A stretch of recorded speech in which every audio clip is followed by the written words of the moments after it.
ഹവാല ഇടപാട് പോലും വ്യക്തമായ തെളിവോടുകൂടി പുറത്തു വന്ന സാഹചര്യത്തിൽ പണ്ട് പിണറായി വിജയൻ പറഞ്ഞ അതേ വാക്ക് ആവർത്തിക്കുകയാണ്. ഉമ്മൻചാണ്ടി സർക്കാരിൻ്റെ കാലത്ത് അഴിമതി ആരോപിതനായപ്പോൾ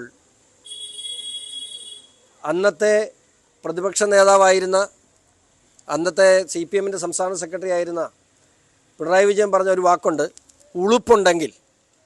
ഉളുപ്പുണ്ടെങ്കിൽ പിണറായി വിജയൻ പ്രതിപക്ഷ നേതാവ് സ്ഥാനം ഒഴിയാൻ തയ്യാറാണ്. കഴിഞ്ഞ 30 വർഷമായി ഇപ്പോൾ പുറത്തു വന്നുകൊണ്ടിരിക്കുന്ന വിവരങ്ങളനുസരിച്ച് 1996 പിണറായി വിജയൻ വൈദ്യുതി മന്ത്രി ആയ കാലം മുതൽ ഇന്ന് വരെ നടത്തിയിട്ടുള്ള അഴിമതികൾ ആണ് പുറത്തു വന്നുകൊണ്ടിരിക്കുന്നത്. വീണയുടെ എല്ലാ കമ്പനിയും, ഏറ്റവും അവസാനത്തെ ലേക്കർ ഇന്ത്യ, ഇന്ന് ഏതോ ചാനൽ അതിനെ സംബന്ധിച്ച് ബ്രേക്ക് ചെയ്തിട്ടുണ്ട്. ഒരു ഒറ്റമുറി കെട്ടിടത്തിലാണ് ഈ ലേക്കർ ഇന്ത്യ എന്ന് പറയുന്ന സ്ഥാപനം വർക്ക് ചെയ്യുന്നത്. വീണ ഇന്ന് വരെ തുടങ്ങിയിട്ടുള്ള എല്ലാ സ്ഥാപനങ്ങളും പിണറായിയുടെ അഴിമതിക്ക് കൊടപിടിക്കുവാനും അവരുടെ ട്രാൻസാക്ഷനും വേണ്ടി മാത്രം ഉണ്ടാക്കിയിട്ടുള്ളതാണ്. ഇതൊന്നും പ്രവർത്തിക്കുന്നില്ല. അത് മാത്രമല്ല, ഇവിടെ നിന്നും ഗൾഫിലേക്ക്, ഞാൻ മുമ്പ് പറഞ്ഞിട്ടുണ്ട്, ഇവിടെ നിന്നും പണം ഗൾഫിൽ എത്തിച്ചാൽ ഗൾഫിൽ നിന്നും അമേരിക്കയിലേക്ക് പണം കൈമാറ്റം ചെയ്തിട്ടുണ്ട്. അതിന് തെളിവുകൾ ധാരാളം ഞാൻ പറഞ്ഞില്ലേ, അബുദാബി കൊമേഴ്ഷ്യൽ ബാങ്കുമായി ബന്ധപ്പെട്ട കാര്യങ്ങളിൽ പുറത്തു വന്നിട്ടുണ്ട്. അപ്പോൾ അന്വേഷണം ശരിയായ ദിശയിലെന്ന് വിശ്വസിക്കുന്നു. മുഖ്യമന്ത്രി, പ്രതിപക്ഷ നേതാവ് പിണറായി വിജയൻ തൽസ്ഥാനം രാജിവെക്കാൻ, ഉളുപ്പുണ്ടെങ്കിൽ രാജിവെക്കാൻ തയ്യാറാകണം. ഇല്ല എങ്കിൽ അദ്ദേഹത്തെ മാറ്റി നിർത്താൻ LDF തയ്യാറാകണം. എല്ലാ വിഷയത്തിനും CPM അന്വേഷണം നടത്താറുണ്ടല്ലോ. CPM ഈ വിഷയത്തിൽ ഒരു പാർട്ടിതല അന്വേഷണം നടത്തിയാൽ CPM-ൻ്റെ ആ പാർട്ടിതല അന്വേഷണത്തിൽ തെളിവ് കൊടുക്കാൻ നമ്മൾ തയ്യാറാണ്. പിണറായി വിജയൻ തൽസ്ഥാനം രാജിവെക്കണമെന്ന് ഭാരതീയ ജനതാ പാർട്ടി ഇവിടെ ആവശ്യപ്പെടുന്നു. രാഷ്ട്രീയപരമായി നേരിട്ട ഒരു 26 പേര് 73 ദിവസം ജയിലിൽ കിടന്നായിരുന്നു. അതിൽ കൂടുതലൊന്നും പറയാനില്ല. ഇതിലെന്താ രാഷ്ട്രീയം? ഈ മോഷണത്തിനും കൊള്ളയ്ക്കും കൂട്ടു നിൽക്കുന്നത് രാഷ്ട്രീയമാണെങ്കിൽ തെളിവിൻ്റെ അടിസ്ഥാനത്തിൽ ഞാനൊരു കാര്യം പറ്റേ, എൻഫോഴ്സ്മെന്റ് ഡയറക്ടറേറ്റ് പറയല്ലല്ലോ, അവർ പത്രക്കുറിപ്പല്ലേ ഇറക്കിയത്. ഇപ്പോൾ രഹസ്യമായി നിങ്ങൾ മാധ്യമപ്രവർത്തകർക്ക് ചോർത്തി തന്ന വാർത്തയൊന്നുമല്ലല്ലോ. അവരുടെ കയ്യിൽ വളരെ കൃത്യമായ രേഖകളില്ലാതെ, ഞാൻ മാധ്യമങ്ങളിൽ നിന്നാണ് അവരുടെ ലോകസഹിതമുള്ള അവരുടെ ലെറ്റർ പാഡിൽ ഇറക്കിയ ഒരു വാർത്താക്കുറിപ്പിൽ അസത്യമായ കാര്യങ്ങൾ പരാതിക്കാരനായ BJP നേതാവ് ഷോൺ ജോർജ് പറഞ്ഞതിൻ്റെ അടിസ്ഥാനത്തിലല്ലല്ലോ അവർ ഇത്തരത്തിലുള്ള പത്രക്കുറിപ്പ് ഇറക്കിയത്. തീർച്ചയായിട്ടും വളരെ ഗൗരവമായി റിയാസിൻ്റെയും, നമുക്കറിയാം കോഴിക്കോട് മാധ്യമപ്രവർത്തകർ, ഞാൻ വിശ്വസിച്ചിരുന്നില്ല, കോഴിക്കോട് ഈ റെയ്ഡുമായി ബന്ധപ്പെട്ട് മാധ്യമപ്രവർത്തകരുടെ അടുത്ത് ഈ ദിവസങ്ങളിൽ എന്തൊക്കെയാണ് അവിടെ നടന്നതെന്ന് സംസാരിച്ചപ്പോൾ അവർ പറയുന്നത് കോഴിക്കോട്ട് വലിയൊരു ലോബി തന്നെ ഉണ്ട് ഇത്തരത്തിൽ കാര്യങ്ങൾ സംസാരിക്കാനെന്നുള്ളതാണ്. അല്ല, ഈ ഇത്തരം റിയാസുമായി ബന്ധപ്പെട്ട നിരവധി ആളുകൾ അവിടെ വലിയ സമ്പന്നന്മാരായി മാറി എന്നുള്ള വാർത്തയാണ് മാധ്യമപ്രവർത്തകരിൽ നിന്നും എടുത്തത്.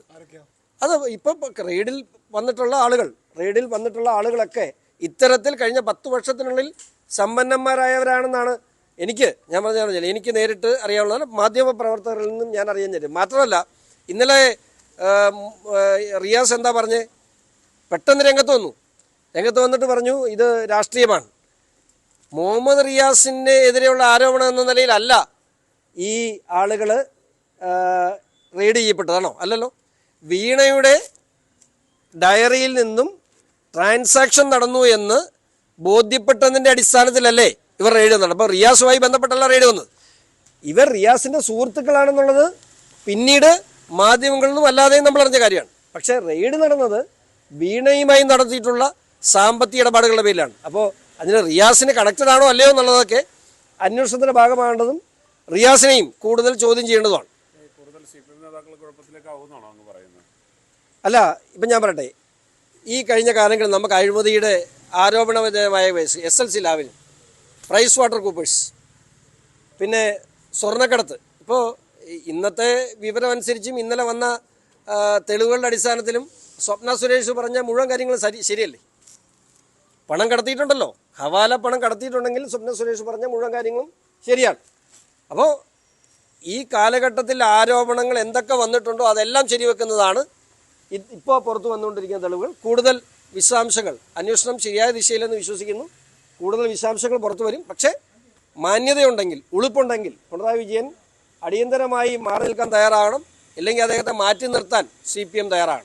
സംസ്ഥാന സെക്രട്ടറി തന്നെ നിരന്തരം പറഞ്ഞുകൊണ്ടിരിക്കുന്ന ഒരു കാര്യമില്ല, പറഞ്ഞുകൊണ്ടിരിക്കുന്നത് പിണറായി വിജയൻ ഇതിലെ ബന്ധമൊന്നുമില്ല, വീണ ഒരു വിശ്വസാരിയാണ്. ഞാൻ ഒരു ഒറ്റ കാര്യം ചെയ്തേ, ഒരു ഇടപാട് ഒരു സേവനം കൊടുക്കാതെ ഇവിടുത്തെ കമ്പനികൾ ഈ വീണയുടെ അക്കൗണ്ടിലോട്ട് എന്തിനാ പണം ഇടുന്നത്?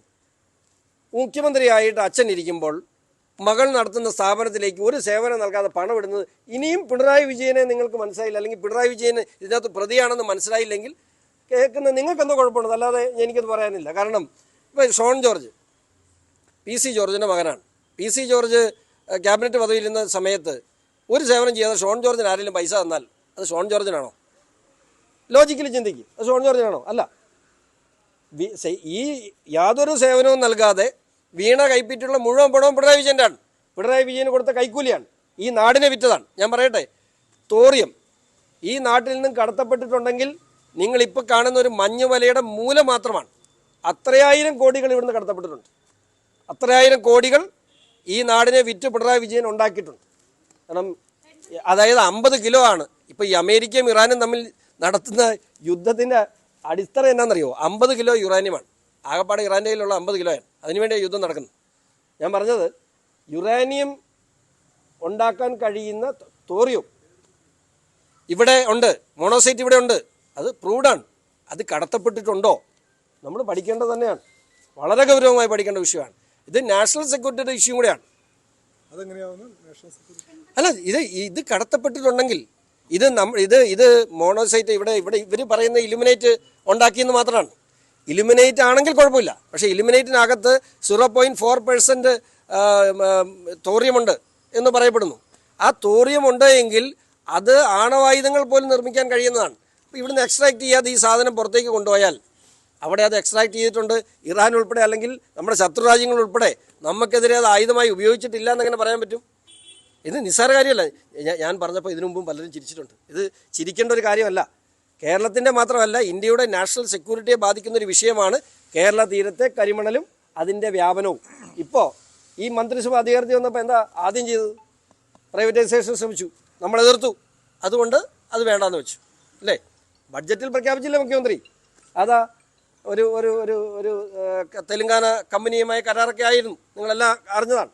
അത് രംഗത്ത് വന്നപ്പോൾ അത് പിൻവലിച്ചു. അതാണ് സംഭവം. മറ്റൊരു കാര്യം, പൂഞ്ഞാറിൽ മത്സരിക്കുന്ന സമയത്ത് കേന്ദ്രത്തിൽ നിന്ന് ലഭിച്ച പണം കൃത്യമായി എന്ന് നോ കമന്റ്സ്. അതൊക്കെ കൃത്യമായി വിശദീകരിച്ചിട്ടുണ്ട്. ആര് വിശദീകരിച്ചു? ഞാൻ തന്നെ വിശദീകരിച്ചിട്ടുണ്ട്. താങ്കളാണല്ലോ ചുമതലക്കാരൻ. അല്ല, അതൊക്കെ പാർട്ടി കൃത്യമായി അഡ്രസ്സ് ചെയ്തിട്ടുണ്ട്. അദ്ദേഹം തന്നെ അതിന്റെ വിശദീകരണം പറഞ്ഞിട്ടുണ്ട്. അത് ഞാൻ ഇന്നത്തെ വിഷയവും അതുമായി യാതൊരു ബന്ധമില്ല. അതിനെക്കുറിച്ചുള്ള മറുപടി അദ്ദേഹം നല്ല വൃത്തിയായിട്ട് പറഞ്ഞിട്ടുണ്ട്. ഇതൊക്കെ നിസ്സാരമാണ്, ഇനി വരാനുണ്ട്, ഒരു സംശയം വേണ്ട. അതൊക്കെ കയ്യിൽ കിട്ടിയ ഡോക്യുമെന്റ്സുകളല്ല ഈ 85 എന്നൊക്കെ പറയും. ഇത് 85 ഞാൻ തുടക്കം മുതലേ പറയുന്നത്, ഈ 2 കോടിയോ 2,78,000 ഒന്നും അല്ല. അതിനൊക്കെ എത്രയോ വലിയ തുകകൾ. ഞാൻ പറഞ്ഞല്ലോ, ഈ കുറ്റാരോപിതമായ എല്ലാ കമ്പനികളിൽ നിന്നും അബുദാബി കൊമേഴ്ഷ്യൽ ബാങ്കിലെ അക്കൗണ്ടിലേക്ക് പണം വന്നിട്ടുണ്ട് എന്ന് എനിക്ക് നേരിട്ട് ബോധ്യം.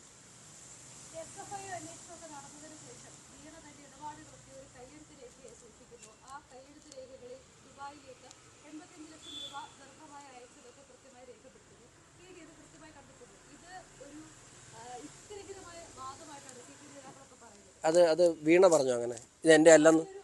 ഈ നിമിഷം വരെയും വീണ, ഞാൻ ഒരു കാര്യം ചോട്ടെ, ഇത്രയും ദിവസത്തിനിടയിൽ നിയമപരമായോ അല്ലാതെയോ എന്തെങ്കിലും ഒരു മൂവ്മെൻറ്റ് വീണ തൈക്കണ്ടിയുടെ ഭാഗത്തുനിന്ന് ഉണ്ടായിട്ടുണ്ടോ? ഒന്നുമില്ല. അവരത് നിഷേധിച്ചില്ല, പിന്നെ നമ്മളെന്തിനാണ് അന്വേഷിക്കുന്നത്? ഈ നിമിഷം വരെ വീണ അത് നിഷേധിച്ചിട്ടില്ല. ഇത് ഓരോ സാധനം കസ്റ്റഡി എടുക്കുമ്പോഴും കൃത്യമായി മാസ്റ്റർ എഴുതി ഒപ്പിട്ടല്ലേ എടുക്കുന്നത്. പിണറായി വിജയൻ്റെ സാന്നിധ്യത്തിലാണ്. പിണറായി അവിടെ ഇരിപ്പുണ്ടായിരുന്നല്ലോ, അദ്ദേഹത്തിൻ്റെ സാന്നിധ്യത്തിലാണ്.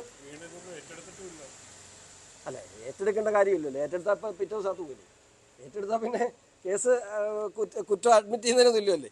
ഏറ്റെടുക്കണമെന്ന് നിർബന്ധമില്ല. പക്ഷേ വീണയ്ക്ക് ഇതിനെക്കുറിച്ച് വലിയ കാര്യമൊന്നും പെടുത്തുന്നില്ല. എന്ത് ചോദിച്ചാലും ഉത്തരം നിങ്ങൾ തന്നെ പറഞ്ഞ ഒരു ഇതാണല്ലോ. എന്ത് ചോദിച്ചാലും അച്ഛനെ അറിയത്തുള്ളൂ എന്നാണ് പറഞ്ഞത്. അച്ഛനെ അറിയത്തുള്ളൂ, അച്ഛന് മാത്രമേ അറിയത്തുള്ളൂ, അച്ഛനാണ് പ്രതി. ഈ വിഷയമായിട്ട് ബന്ധപ്പെട്ട് തുടക്കം മുതൽ നിൽക്കുന്ന ഒരാളാണല്ലോ. എന്തോ ഈ വിഷയമായിട്ട് ബന്ധപ്പെട്ട് തുടക്കം മുതൽ നിൽക്കുന്ന ഒരാളാണല്ലോ ഷോൺ ജോർജ്.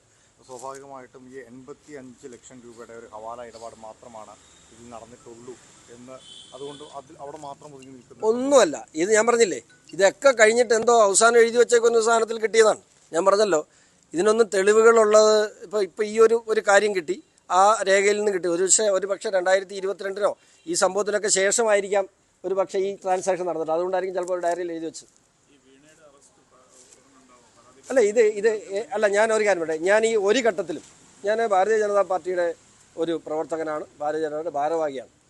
ഈ അന്വേഷണത്തിന് ഒരു ഘട്ടത്തിലും എൻഫോഴ്സ്മെൻറ്റ് ഡയറക്ടറേറ്റുമായി ബന്ധപ്പെടാൻ ഞാൻ ശ്രമിക്കുകയില്ല. അത് എന്നെ സംബന്ധിച്ചിടത്തോളം എൻ്റെ ക്രെഡിബിലിറ്റിയുടെ പ്രശ്നമാണ്. നാളെ അല്ലാതെ തന്നെ ഇവർ പറയുന്നത് എന്താ, രാഷ്ട്രീയമാണ്, കുന്തമാണ്, കുടച്ചക്രമാണ്, അല്ലേ? ഇതൊന്നും കേൾക്കാൻ ഞാൻ ആഗ്രഹിക്കുന്നില്ല.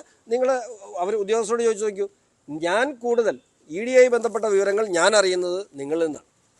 ഞാൻ കൊടുത്തേക്കുന്ന പരാതികൾ എന്താണെന്നും ഞാൻ കൊടുത്തേക്കുന്ന ഡോക്യുമെൻറ്റ്സ് എന്താണെന്നും എനിക്കറിയാം. പക്ഷേ EDയുടെ നിലപാടുകളും ED എടുക്കുന്ന സ്റ്റെപ്പുകളും ഞാൻ അറിയുന്നത് നിങ്ങളിലൂടെയാണ്. Thank you.